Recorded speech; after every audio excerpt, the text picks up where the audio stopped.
ഏവർക്കും സ്വാഗതം. ഇന്ന് CBSE ഇറക്കിയ പ്രസ് റിലീസിനെ കുറിച്ച് സംസാരിക്കാനാണ് ഞാൻ ഇന്നിവിടെ വന്നിരിക്കുന്നത്. അത് മറ്റൊന്നുമല്ല, 3 ലാംഗ്വേജ് പോളിസിയെ കുറിച്ചാണ്. മെയ് മാസത്തിൽ CBSE ഒരു സർക്കുലർ ഇറക്കിയിട്ടുണ്ടായിരുന്നു. ക്ലാസ് 9th വിദ്യാർത്ഥികൾക്ക് R3 ലാംഗ്വേജ് പോളിസി നിർബന്ധമാക്കിക്കൊണ്ടായിരുന്നു അതിൽ ഒരുപാട് ആശങ്കകൾ രക്ഷിതാക്കൾക്കും ടീച്ചേഴ്സിനും സ്റ്റുഡൻസിനും ഉണ്ടായിരുന്നു. ആ ആശങ്കകൾക്ക് കുറച്ചെങ്കിലും ഒരു ആശ്വാസം തരുന്ന രീതിയിൽ ഇളവുകൾ അനുവദിച്ചിട്ടുള്ളത് ഇന്നത്തെ പ്രസ് റിലീസ് പ്രകാരം അതെന്തൊക്കെയാണെന്ന് നമുക്ക് നോക്കാം. ഒന്നാമതായിട്ട് ഇപ്പൊ 10th സ്റ്റാൻഡേർഡിൽ പഠിക്കുന്ന വിദ്യാർത്ഥികൾക്ക് they will not have to follow the new language policy. അവരിപ്പോ എങ്ങനെയാണോ തുടർന്നു പോരുന്നത് അതേപോലെ തന്നെ മതി, വേറെ ഒന്നും പ്രത്യേകിച്ച് മാറ്റങ്ങൾ വരുത്തേണ്ട ആവശ്യമില്ല. അതാണ് ഏറ്റവും ആദ്യം CBSE പ്രസ് റിലീസിൽ പറഞ്ഞിരിക്കുന്നത്.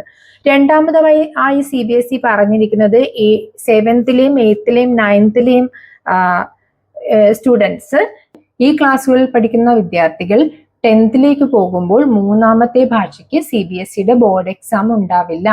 അടുത്ത പോയിന്റ് പറഞ്ഞിരിക്കുന്നത് 7th, 8th, 9th, അതായത് ഇപ്പോ കറന്റ്ലി 7th, 8th, 9th പഠിക്കുന്ന വിദ്യാർത്ഥികൾ ഇപ്പൊ 2 ഫോറിൻ ലാംഗ്വേജുകൾ എടുത്തിട്ടുണ്ടെങ്കിൽ അവർക്ക് അതുപോലെ തന്നെ തുടരാമെന്നും ഇനി ഒരു അഡീഷണൽ ഇന്ത്യൻ ലാംഗ്വേജ് അവർ പഠിച്ചാൽ മതിയെന്നും ആ additional 3rd language R3 language എടുക്കുന്നതിന് ബോർഡ് എക്സാം എഴുതേണ്ടതും ഇല്ല എന്നാണ് പറഞ്ഞത്. മുമ്പേ ഉള്ള പ്രകാരം മെയ് മാസത്തിൽ പറഞ്ഞ പ്രകാരം 2 ഇന്ത്യൻ ഭാഷകൾ നിർബന്ധമായിരുന്നു R3 ലാംഗ്വേജ് പോളിസി പ്രകാരം.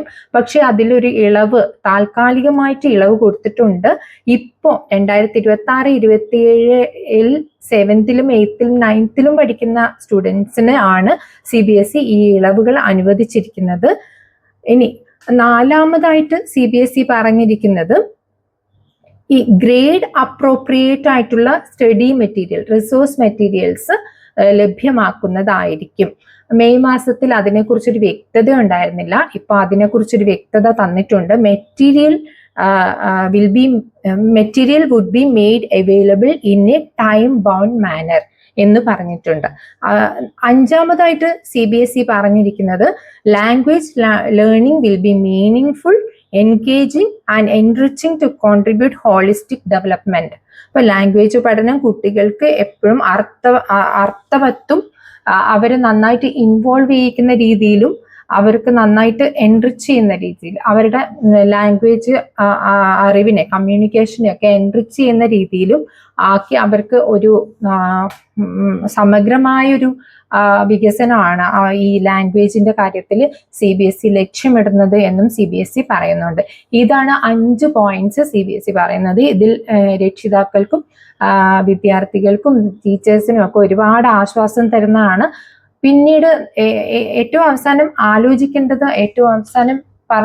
നമ്മൾ മനസ്സിലാക്കേണ്ട കാര്യം, ഇപ്പോ 6th പഠിക്കുന്ന 2026-27 6th എത്തിയിട്ടുള്ള സ്റ്റുഡൻസിന് അവര് 10th എത്തുമ്പോഴേക്കും അവർക്ക് R3 ലാംഗ്വേജ് പോളിസി